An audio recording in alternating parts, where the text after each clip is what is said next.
यानी कि एक स्थान है और वो जो स्थान है वो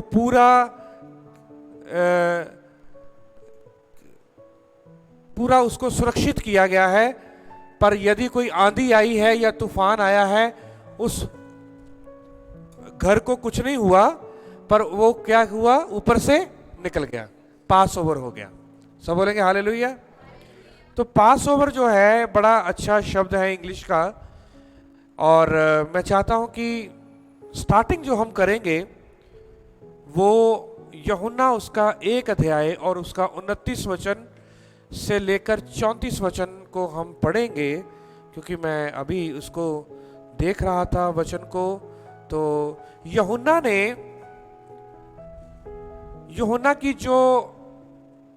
का जो एक्सपीरियंस है, अनुभव है, यूहन्ना का अनुभव उसने यहां पर बताया। यूहन्ना का अनुभव यहां पर लिखा गया है, और जो यहां पर लिखा गया, जिसने यूहन्ना के अनुभव को यहां पर लिखा है, तो बहुत ही जबरदस्त तरीके के साथ, क्योंकि यूहन्ना जो था एक याजकाई फैमिली से था। कौन सी फैमिली से था वो? याजक फैमिली से था। और यूहन्ना भी इंतजार में था किसके? मसीहा के। सारे बोलो किसके? मसीहा के। जब हम पूरी बाइबल को हम देखते हैं तो हमें मुक्ति की जो योजना है उसके बारे में पता लगता है। किसकी योजना के बारे में? मुक्ति की योजना के बारे में, जिसको हम बोलते हैं salvation, the plan of salvation. Plan of salvation जो है वो हर एक स्टोरी में, हर एक पैराग्राफ में, हर एक अध्याय में, हर एक आयत में आपको प्लान ऑफ साल्वेशन आपको मिलेगा।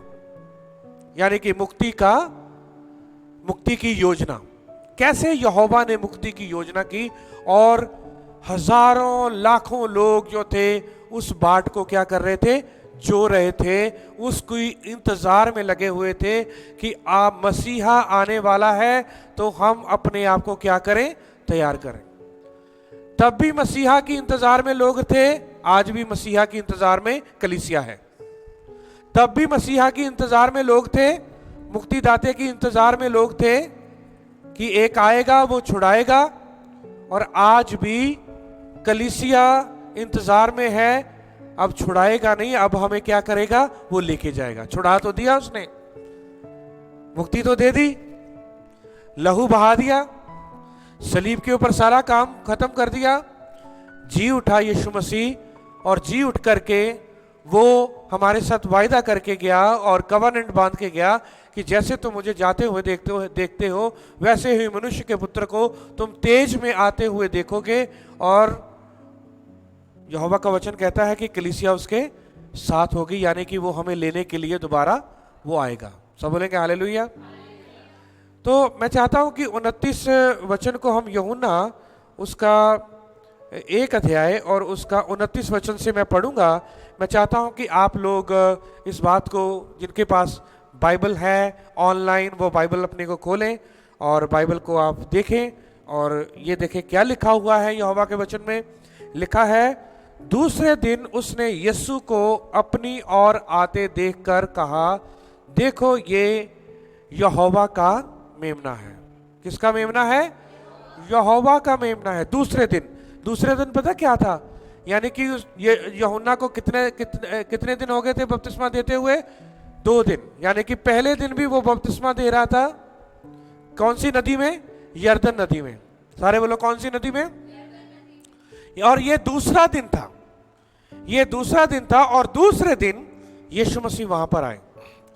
और जैसे ही दूसरे दिन यीशु मसीह को आते हुए यूहन्ना ने देखा, तो उसने देखकर कहा कि ये यहोवा का मेमना है जो जगत के पाप को उठा ले जाता है। What a great theology! What a great theology! कितनी बड़ी आध्यात्मिकता जो यूहन्ना ने यहां पर बोली कि यहोवा का मेमना, और वो मेमना किसके गुनाहों को उठा के लेके जा रहा है? जगत के। यहां पर ही सब कुछ रखा हुआ है। यहां पर बहुत बड़ा मैसेज जो है वो छुपा हुआ है।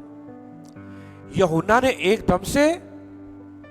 एकदम से उसको पता लग गया कि यही है वो, यही है जो जिसकी इंतजार में लोग लगे हुए हैं, यही है जिसकी इंतजार में रबी लोग जो हैं वो लगे हुए हैं, यही है वो जिसके बारे में बोला गया है, यही है वो जो आकर दुनिया का क्या करेगा? उद्धार करेगा, यही है जो अपने लहू को बहाएगा, यही है वो जो पूरे जगत को उनके पापों से छुटकारा देगा और पूरे पापों को, सारे जगत के पापों को क्या करेगा? वो उठा के ले जाएगा। सब बोलेंगे हालेलुया। ये बहुत बड़ी बात है मेरे प्रियो। यदि आप इसको गंभीरता के साथ लोगे तो आपको पता लगेगा कि यूहन्ना ने यहां पर बहुत बड़े मैसेज को बोल दिया, बहुत बड़ी एक बात को बोल दिया। यानी कि यूहन्ना ने वहां पर जो यीशु मसीह बपतिस्मा के टाइम जब यीशु मसीह आए, वहां पर आए, तो यूहन्ना ने यीशु मसीह को जब यहोवा का मेमना करके बोला। ये यहोवा का मेमना करके क्यों बोला? मेमना करके क्यों बोला? ये मेमने का कहां पर कनेक्शन है? कहां पर इसका जोड़ मेल है? कहां पर इस वर्ड का कनेक्शन है? मेमना, जगत, जो यहोवा का मेमना।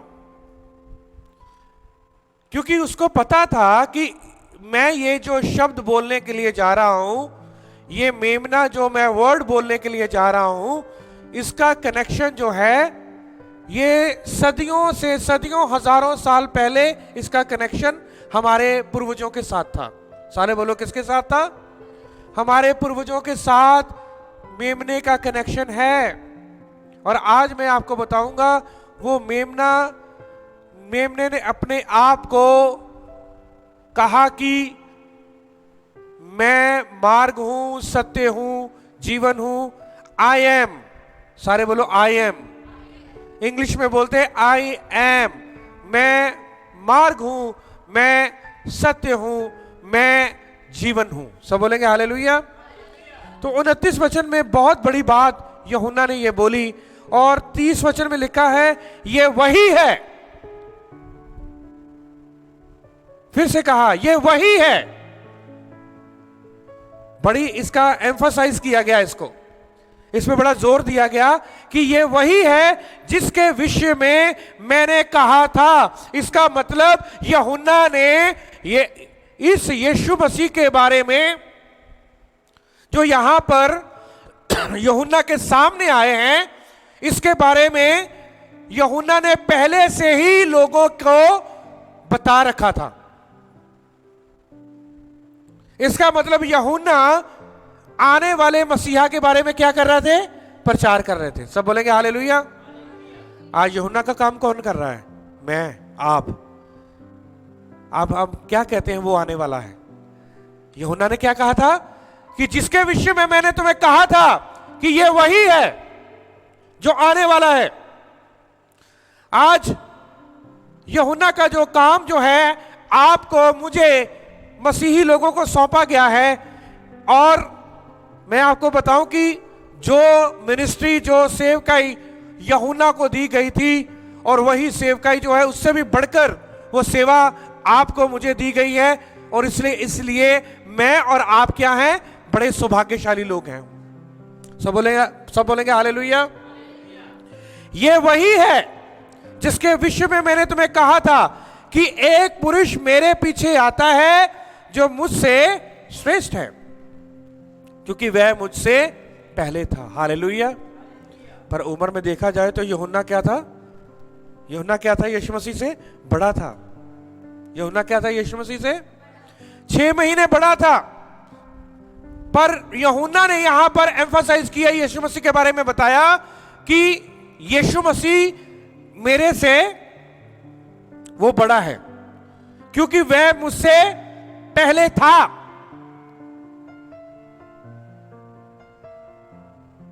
कितनी यहां पर गहराई की बात है, कितनी यहां पर एक एम्फसाइज किया गया है। यहां पर खास करके यूहन्ना ने यहां पर अपने शब्दों को कितनी जबरदस्त तरीके से यहां पर बोला गया कि ये वही है जिसके विषय में मैंने तुम्हें कहा था कि एक पुरुष मेरे पीछे आता है जो मुझसे श्रेष्ठ है। मुझसे क्या है? श्रेष्ठ का मतलब पता है? उत्तम। सारे बोलो क्या है? मेरे से उत्तम है, मेरे से बहुत श्रेष्ठ है। इसका मतलब उस समय यूहन्ना को क्या माना जाता था? श्रेष्ठ। उस समय यूहन्ना को क्या माना जा रहा था? श्रेष्ठ। पर यूहन्ना ने अपने आप को डाउन करके, अपने आप को नीचा करके कहा कि जिसकी बाट हम जो रहे थे ये वही है, ये मेरे से भी पहले था। 31 वचन में, और मैंने तो उसे पहचानता ना था, मैं तो उसे पहचानता ना था, परंतु इसलिए मैं जल से बपतिस्मा देता आया हूं कि वह इज़राइल पर प्रकट हो जाए। इसका मतलब पता था यूहन्ना को कि मैंने बपतिस्मा देना है उसको। किसको? यीशु मसीह को। सब बोलेंगे हालेलुया। 32 में लिखा, और यूहन्ना ने यह गवाही दी कि मैंने आत्मा को कबूतर की नाई आकाश से उतरते देखा है और वह उस पर ठहर गया। आपको पता है किसने बताया था? किसने बताया था यूहन्ना को कि एक आएगा और जिसके ऊपर तुम देखोगे कि पवित्र आत्मा उतरा है, वही है। वही कौन है? मसीहा है। क्योंकि आगे लिखा हुआ है 33 वचन में लिखा है, और मैं तो उसे पहचानता नहीं था, परंतु जिसने मुझे जल से बपतिस्मा देने को भेजा उसी ने मुझे कहा कि जिस पर तू आत्मा को उतरते और ठहरते देखे वही पवित्र आत्मा से बपतिस्मा देने वाला है। सब बोलेंगे हालेलुया। इसका मतलब यहोवा ने यूहन्ना से पहले ही बात कर ली थी कि जिसके ऊपर तू पवित्र आत्मा की नाई, पवित्र आत्मा उतरते हुए देखेगा, वही किसके साथ बपतिस्मा देगा? आत्मा के साथ। किसके साथ? क्योंकि यूहन्ना ने यह ग्रहण किया मैं तो जल के साथ देता हूं, पर मेरे पीछे जो आएगा वो किसके साथ बपतिस्मा देगा? वो आत्मा के साथ। कबूतर की नाई, कबूतर नहीं बल्कि कबूतर की नाई, क्योंकि वहां पर बहुत सारे जो अन्य जाति भी लोग थे जो बपतिस्मा ले रहे थे, पर अन्य जातियों को क्या पता कि शिन क्या होता है। शिन जो है वो एक कबूतर की नाई जो है, वो शिन आकर किसके ऊपर ठहर गया था? यीशु मसीह के ऊपर। सब बोलेंगे हालेलुया। कबूतर की नाई शिन बन गया था, और जैसे ही वो 22वां जो 21वां अक्षर जो है शिन, जब वो यीशु मसीह के ऊपर बना कबूतर की नाई, और यूहन्ना पहचान गया कि ये वही है, और पहले से ही वो उसके बारे में वो बोल रहा था। अब जो यो बोला गया कि वो यहोवा का मेमना है, तो आइए हम निर्गमन उसका 12 अध्याय को खोलेंगे। हम निर्गमन उसका 12 अध्याय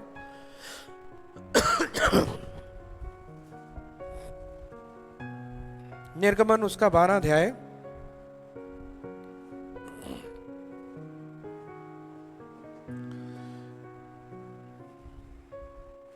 और उसका पहले वचन से हम देखेंगे। कुछ वर्सेस को हम टच करेंगे और उसके बाद फिर मैं इसके बारे में आपको बताऊंगा। ये बहुत हजारों साल पहले की बात है, जब यूहन्ना से भी हजारों साल पहले की बात। तो यहां पर लिखा है, फिर यहोवा ने मिस्र देश में मूसा और हारून से कहा, ये महीना तुम लोगों के लिए आरंभ का ठहरे, अर्थात वर्ष का पहला महीना यही ठहरे। इज़राइल की सारी मंडली से इस प्रकार कहो, इसी महीने के 10वें दिन को तुम अपने अपने पितरों के घरानों के अनुसार घराने पीछे एक एक मेमना ले रखो, और यदि किसी के घराने में एक मेमने के खाने के लिए मनुष्य कम हो तो वह अपने सबसे निकट रहने वाले पड़ोसी के साथ प्राणियों की गिनती के अनुसार एक मेमना ले रखें, और उस हर एक के खाने के अनुसार मेमने का हिसाब करना। तुम्हारा मेमना निर्दोष और 1 वर्ष का नर हो, और उसे चाहे भेड़ों में से लेना चाहे बकरियों में से, और इस महीने के 14वें दिन तक उसे रख छोड़ना, और उसे उस दिन गदूली के समय इज़राइल की सारी मंडली के लोग उसे बलि करें। कितने दिन तक रखना है? कितने दिन तक? 14। यहां पर लिखा है तुम्हारे मेमना निर्दोष और वर्ष का नर हो, और उसे चाहे भेड़ों में से लेना चाहे बकरियों में से, और इस महीने के 14वें दिन तक उसे रख छोड़ना। सब बोलेंगे हालेलुया। 14वां जो दिन है वो अभी हम उसको सेलिब्रेट करेंगे, ठीक है। उसके बाद हम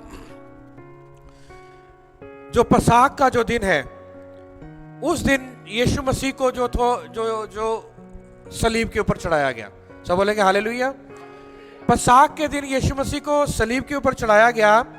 यूहन्ना ने 1 अध्याय और उसका 29 वचन में यहोवा का मेमना करके कहा। क्या क्या करके कहा? यहोवा का मेमना। तो यूहन्ना ने यहोवा का मेमना करके बोला।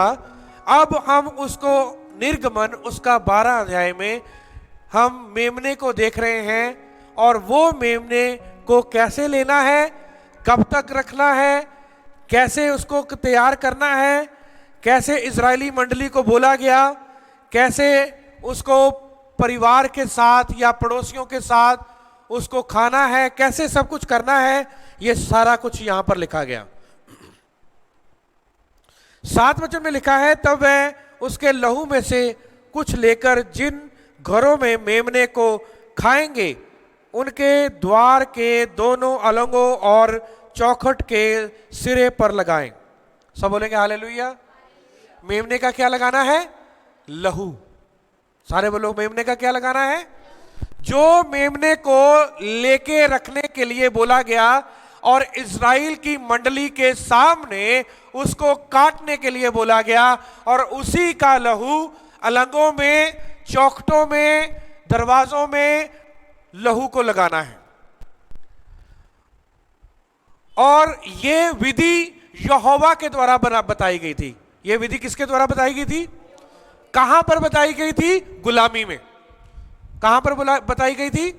ये याद रखना, जब आप प्रॉब्लम में होते हैं, समस्या में होते हैं, परेशानी में होते हैं, आपको सॉल्यूशन भी वहां पर मिलेगा। सब बोलेंगे हालेलुया। क्योंकि गुलामी में ये मैं सोच रहा था कि देखो, गुलामी में यहोवा ने उनकी सुधि ली। एक स्लेवरी में यहोवा ने उनकी सुधि ली, जब वो पिसे हुए थे, जब उनके जीवन में बिटरनेस थी, कड़वाहट थी, कड़वाहट के साथ उनको भरा गया, उनको मारा गया, उनसे इतना काम लिया गया, और एक गुलामी में रह करके उनका कितना बुरा हाल था। और यहोवा ने वहां पर उनकी सुधि ली। आज भी जब कोई व्यक्ति, कोई विश्वासी, कोई यहोवा का सेवक या कोई भी यीशु मसीह के ऊपर विश्वास करने वाला जो व्यक्ति जो है, जब वो कठिनाइयों में, मुसीबतों में, परेशानियों में घिरा होता है, तो वो उसको गिव अप नहीं करना चाहिए, क्योंकि ये आज वचन सिखा रहा है आपको। क्योंकि गुलामी में ही यहोवा ने उनकी सुधि ली, गुलामी में ही यहोवा ने उनके बारे में सोचा, गुलामी में ही यहोवा ने उनके लिए साल्वेशन का प्लान जो था वो तैयार किया। क्योंकि जब आप प्रॉब्लम में है, समस्या में है, बीमारी में है, आप ये मत सोचें कि यहोवा ने आपको छोड़ दिया, यीशु ने आपको छोड़ दिया, पर ये याद रखें आपके लिए प्लान बन रहा है, आप वहां से जरूर निकलेंगे। हालेलुया। सब हाथ लगे बोलेंगे हालेलुया। यहां पर मैं जब ये बात को सोच रहा था, मैंने कहा वाकई में गुलामी में पिसावट में, जब वो पिसे हुए थे, जब वो दुखी थे, जब वो प्रॉब्लम में थे, समस्या में थे, कठिनाई में थे, जब पूरी तरह से वो घुटन में थे। क्या थे वो? घुटन में थे, वो वाकई में घुटन में थे वो।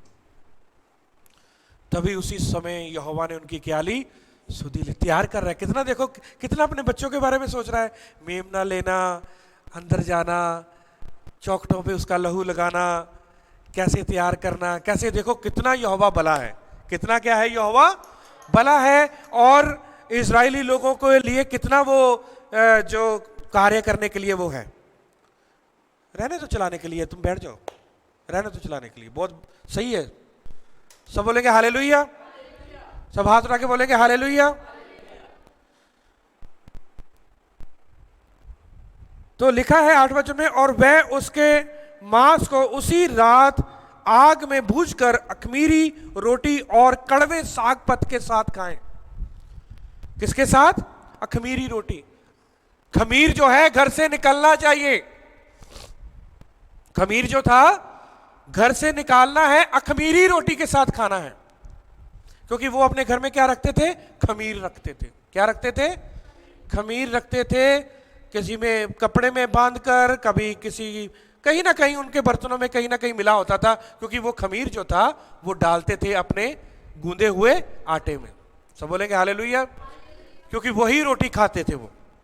पर वो निकालने के लिए यहोवा ने उनको बोला अखमीरी रोटी के साथ और कड़वे साग पत के साथ। किसके साथ?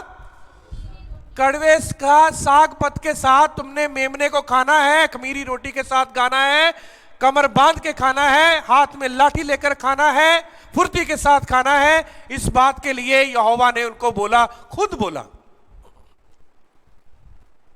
इसमें बहुत बड़ा मैसेज छुपा हुआ था मेरे प्रियो, क्योंकि जो यूहन्ना मेमने की बात कर रहा है वही मेमना यहां पर वध हो रहा है।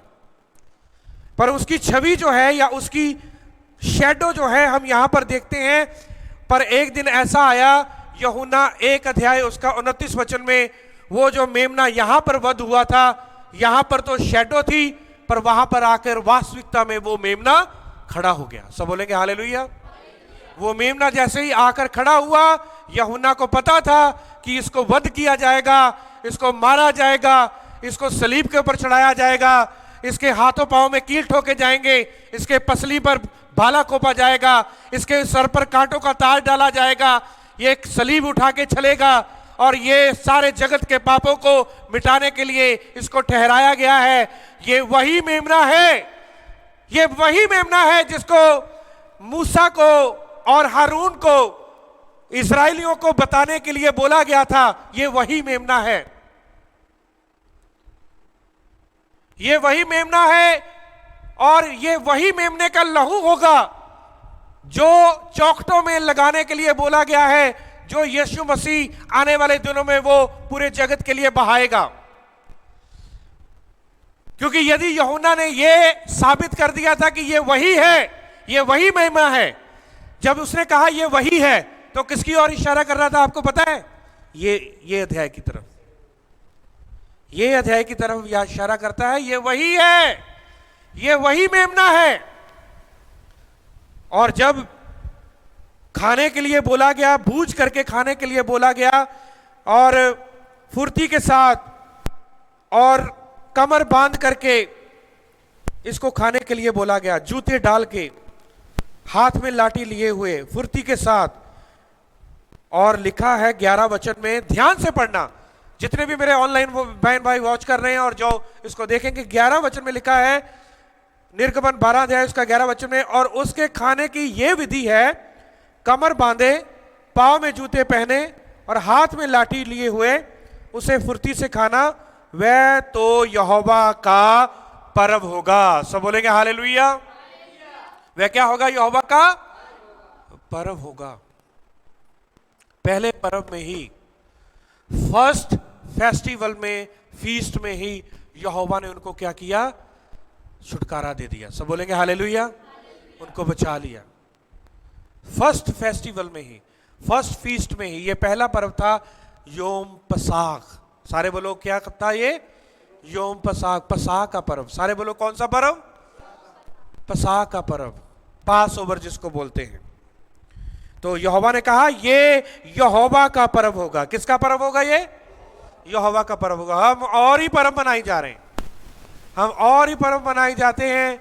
ये चॉकलेट डे हो गया, ये हग डे हो गया, ये डे हो गया, ये वो डे हो गया। तो वो जो है दुनिया के बनाए हुए, पर ये यहोवा का बनाया हुआ। क्या दुनिया के बनाए हुए पर्वों पर हमें चलना है या यहोवा के बनाए हुए पर्वों पर हमें चलना चाहिए? यहोवा के। सब बोलेंगे हालेलुया। और यहोवा ने ये साफ साफ ये बोला है, मूसा और हारून के द्वारा ये बोला है कि जब तुम्हारे बच्चे पूछें कि ये क्यों मनाया जा रहा है, इसका मतलब क्या है, तो उनको बताना कि ये पीढ़ियों दर पीढ़ी ये विधि तुम्हारे बच्चों की तरफ रहना रहे और उनको ये बातें अपने बच्चों को क्या करना? समझाना। सब बोलेंगे हालेलुया। सब हाथ उठा के बोलेंगे हालेलुया। जब कभी भी तुम ये पर्व मनाओगे, तुम्हारे बच्चे पूछेंगे, तुम्हारी औलाद जो है वो पूछेगी कि ये क्यों मनाया जा रहा है, ये इसका मतलब क्या है, तब तुम बता सकते हो कि इस दिन यहोवा ने हमें गुलामी से बचाया था। ये पर्व में यहोवा ने हमें गुलामी के इन पर्वों में गुलामी से बचाया था। और क्या इस दिन पेलोठों की जो मृत्यु हुई थी, जानवरों के पेलोठे और इंसानों के पेलोठे, उनकी मृत्यु हुई थी, उस दिन यहोवा ने हमें क्या किया था? बाड़ा बांध रखा था। हमारे घरों के ऊपर क्या बांध रखा था? चारों ओर बाड़ा बांध रखा था। ये बाड़ा जो शब्द है वो बहुत ही जबरदस्त है, क्योंकि यहोवा ने उनको बाड़े में रख दिया था और मौत का फरिश्ता आया। यहोवा ने कहा कौन सी समय में मैं आऊंगा? रात के समय में। ठीक है, जब मैं वो जो आएगा, जब वो गुजरेगा, जब मैं गुजरूंगा वहां से, तो जब मैं उस लहू को देख लूंगा तो मैं क्या हो जाऊंगा? पास कर जाऊंगा, पास ओवर। मैं उन घरों को क्या किया करूंगा? मैं छोड़ दूंगा। सब बोलेंगे हालेलुया। आज भी जो व्यक्ति यीशु मसीह के लहू में ढका हुआ है, यीशु मसीह के लहू से धुला हुआ है, जिसने यीशु मसीह के लहू को अपने जीवन में लिया हुआ है, वो सुरक्षित है, वो बचाया गया है। उसको घबराने की जरूरत नहीं है, उसको डरने की जरूरत नहीं है, क्योंकि यहोवा ने आपको सुरक्षा दी है, कलीसिया को सुरक्षा दी है। सब बोलेंगे हालेलुया। आगे लिखा हुआ है,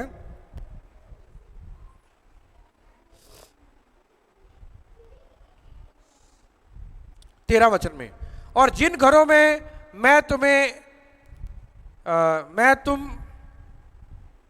जिन घरों में तुम रहोगे, उन पर वह लहू तुम्हारे लिए चिन्ह ठहरेगा। अर्थात मैं उस लहू को देखकर तुमको छोड़ जाऊंगा, और जब मैं मिस्र देश के लोगों को मारूंगा, तब वह विपत्ति तुम पर ना पड़ेगी और तुम नष्ट ना हो। सब बोलेंगे हालेलुया। कितने लोग विश्वास करते हैं कि यीशु मसीह के लहू में हम ढापे गए हैं? हालेलुया। यीशु मसीह का लहू हमारे अंदर भी है, हमारे बाहर भी है, हमारे नसों में है, हमारे हृदय में है, हमारे जीवन में है, और शैतान हमें कोई भी गुमराह नहीं कर सकता, हमें मौत की ओर नहीं लेके जा सकता, नरक की ओर नहीं लेके जा सकता, क्योंकि हम क्या हैं? बचाए गए। आपको पता है कि पास के सिन जो हैं, जो भूतकाल के जो पाप हैं, वर्तमान के पाप हैं और भविष्य के जो पाप हैं।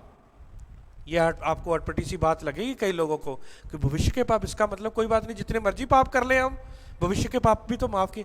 हाँ, भविष्य के पापों के लिए भी उसने लहू बहाया है, क्योंकि उसको पता है कि हम क्या करेंगे? पाप करेंगे। क्या मरते दम तक, क्या जब हम इस संसार से जाएंगे, जब हम मरने की कगार पर होंगे, जब हम इस संसार में को छोड़ने की कगार पर होंगे, क्या हम अपने आप को कह सकते हैं कि हम पवित्र हैं? नहीं। इसका मतलब स्टिल वी आर सिनर, हम फिर भी क्या हैं? पापी ही होंगे। पर जब हमारी आंख यहां से बंद होगी और जब हमारी आंख ऊपर जाके खुलेगी, तब हम यहोवा को, यीशु को रूबरू देखेंगे और तब हम क्या हो जाएंगे? संपूर्ण होंगे जब हम उसको देखेंगे। सब बोलेंगे हालेलुया, हालेलुया। और जब जितनी देर तक हम इस संसार में हैं, हम पापी हैं। पर ये इसका मतलब ये नहीं है कि फ्यूचर के जो हमारे पाप हैं, आने वाले भविष्य के जो पाप हैं, वो हम कहें कि कोई बात नहीं, वो भी पाप है, उसके लिए भी तो प्रभु यीशु मसीह ने लहू बहाया है, तो कोई बात नहीं, पाप करते जाते हैं, हमारे लिए तो लहू बहाई दिया है। पास्ट के सिन जो हैं, भूतकाल के जो पाप हैं, वर्तमान के जो पाप हैं और भविष्य के जो पाप हैं, उसके लिए यीशु मसीह ने लहू बहाया, कोई बात नहीं। पर नहीं, रोमियो की पत्री में लिखा है, क्या हम पाप करने में लगे रहें? क्योंकि गलतियां जो है या पाप जो है, पाप की मजदूरी क्या है? मृत्यु है। सब बोलेंगे हालेलुया, सब हाथ उठा के बोलेंगे हालेलुया। यदि हम पापों से डरेंगे, यदि हम गुनाहों से डरेंगे, यदि हमने कोई पाप गुनाह कर दिया है, तो आगे हम आने वाले समय में हम डरते हैं और सोचते हैं कि नहीं, I should not do this sin again, मुझे इस पाप को नहीं करना, मुझे रिपीट नहीं करना। तो आप ये समझें कि आप सिद्धता में, यहोवा की सिद्धता में क्या है? कोशिश कर रहे हैं ढलने की। क्या कर रहे हैं? हम कोशिश कर रहे हैं, हम सिद्ध नहीं बन गए, हम क्या कर रहे हैं? कोशिश कर रहे हैं। तो इसका मतलब ये है कि यहोवा यीशु मसीह वो कहेंगे कि वाकई में ये इंसान जो है, ये व्यक्ति मुझे, मेरे प्यार को, मेरे सैक्रिफाइस को, मेरे बलिदान को, मेरे प्यार को ये क्या कर रहा है? गंभीर ले रहा है। क्या ले रहा है? यदि हम कहेंगे कि कोई बात नहीं, आने वाले पापों को भी तो क्षमा कर चुके हैं यीशु मसीह, तो इसका मतलब हम गंभीर नहीं है। फिर हम क्या ले रहे हैं? फिर एडवांटेज उठा रहे हैं, और जो एडवांटेज इंसान उठाता है और वो हमेशा धोखा खाता है। सब बोलेंगे हालेलुया।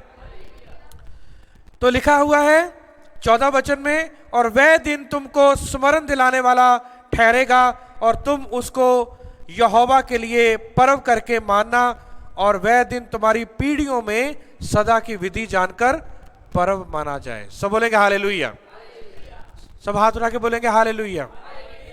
अब मैं इस वर्ड के बारे में आपको बताना चाहता हूं। यूहन्ना ने जो यूहन्ना ने कहा, क्या कहा? 1 अध्याय 29 वचन में क्या कहा? यहोवा का मेमना। क्या? यहोवा का मेमना, जो पूरे संसार के पापों को उठाए लिए जा रहा है।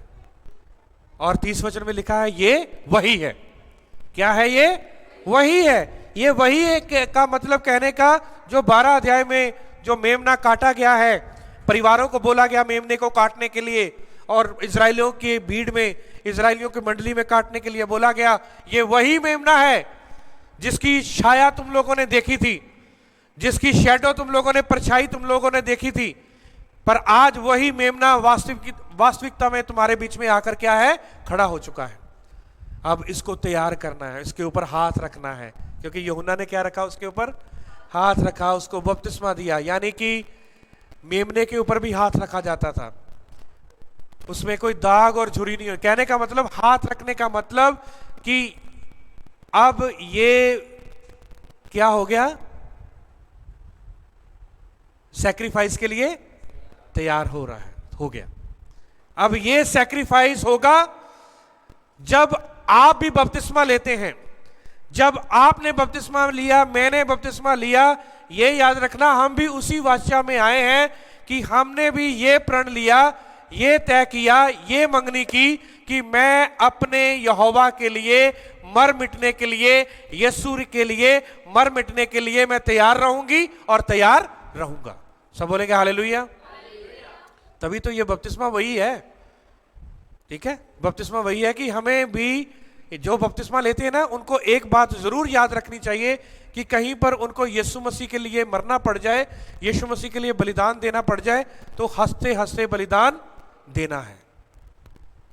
ये हाथ रखने का मतलब यही है, बपतिस्मा लेने का। क्योंकि यीशु मसीह ने बपतिस्मा लिया, क्योंकि हाथ, मेमने के ऊपर भी हाथ रखा जाता था, और यीशु मसीह के ऊपर भी याजक ने हाथ रखा, और जब हमें बपतिस्मा देते हैं तो याजक क्या करते हैं? हाथ रखते हैं। इसका मतलब हमें भी सेवकाई के लिए क्या करना है? प्रिपेयर होना है, हमें भी सेवा में जाना है, हमें भी यहोवा के लिए कार्य करना है। और कार्य करते करते कहीं हमें अपनी जान भी गंवानी पड़े तो हमें तैयार रहना है। सब बोलेंगे हालेलुया। असली में यही मतलब है कि आपको अनॉइंट किया गया है, आपको अपॉइंट किया गया है, आपको नियुक्त किया गया है और आपको एक खास पर्पस के लिए नियुक्त किया गया है।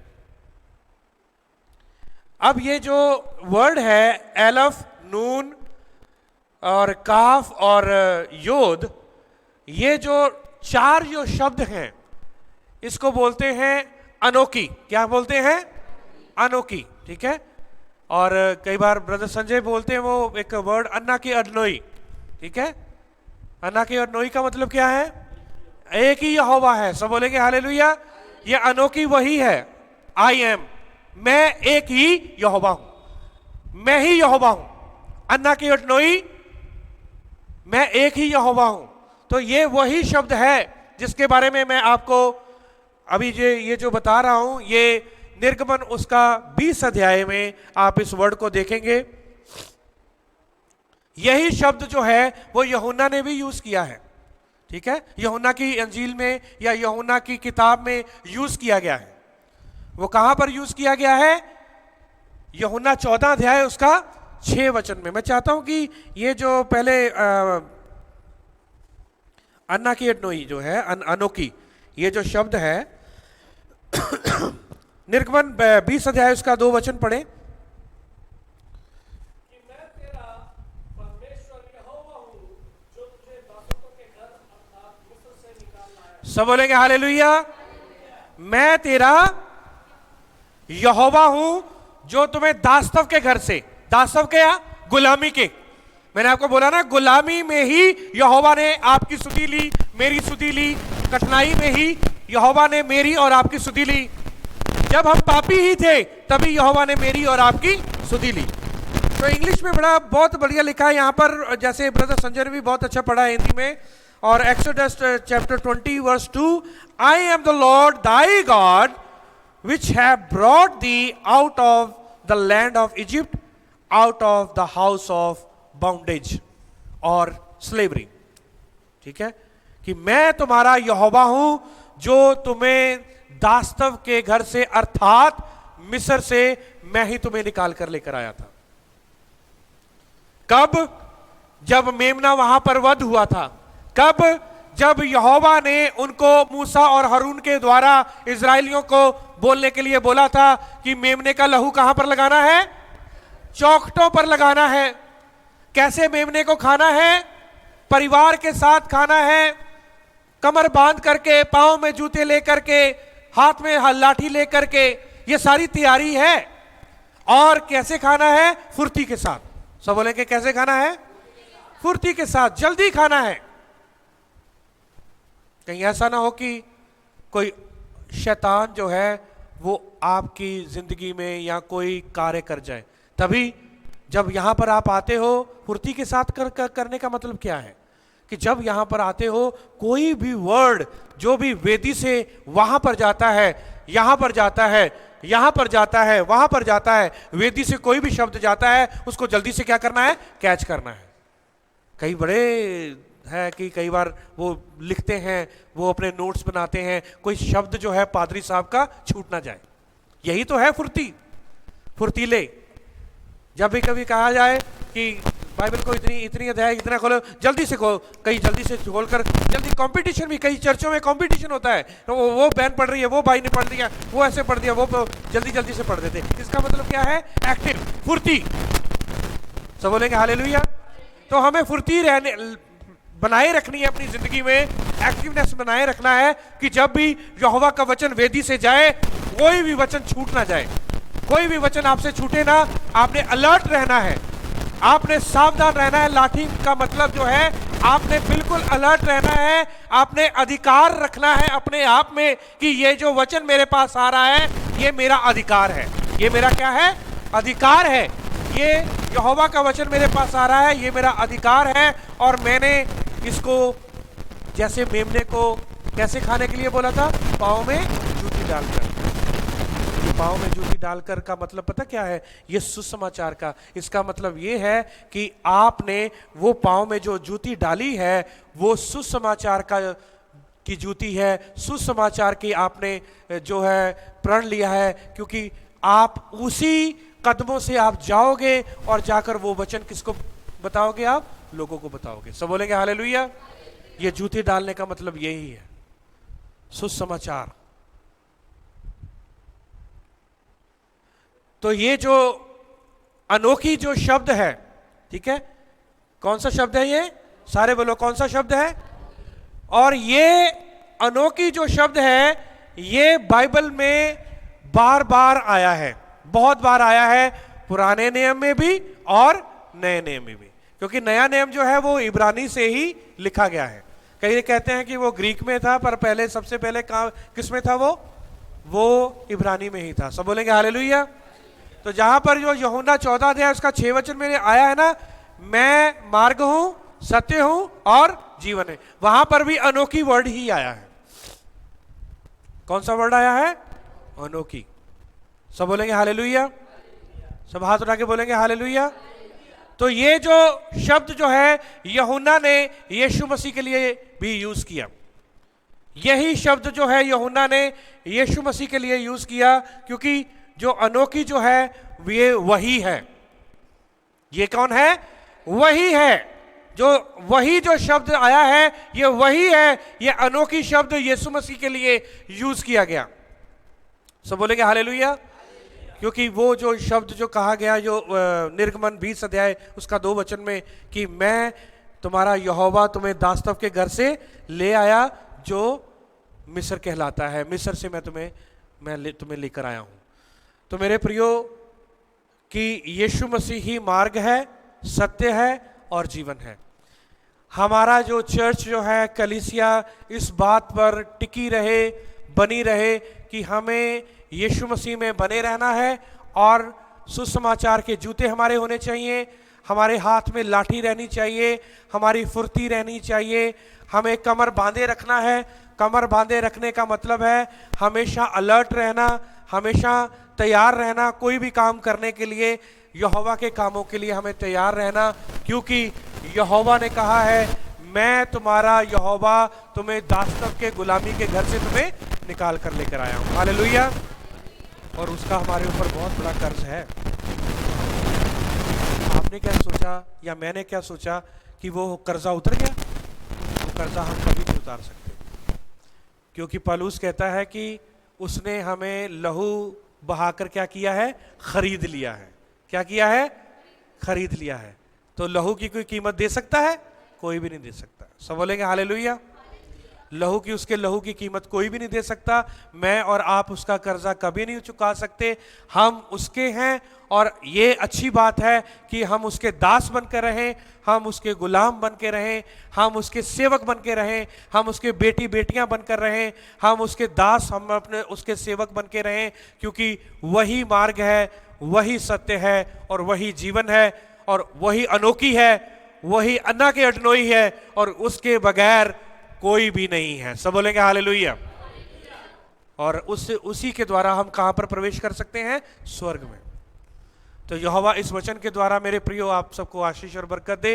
और आज आपने प्लान ऑफ सल्वेशन को आपने सुना, और वो प्लान ऑफ सल्वेशन मेमना पुराने नियम में और मेमना नए नियम में, और मेमने की और भी बहुत सारी उदाहरणें हैं। यदि हम देखना चाहें तो हम उसमें नहीं जाएंगे, पर मैं आपको यही बताना चाहता हूं वो मेमना कौन है? अन्ना के अडनोई। कौन है? अन्ना के अडनोई, अनोखी, आई एम, जिसके बारे में यूहन्ना ने कहा ये वही है और यही मेमना है, ये यहोवा का मेमना है। आइए हम सब अपनी आंखों को बंद करेंगे और दुआ में जाएंगे। मैं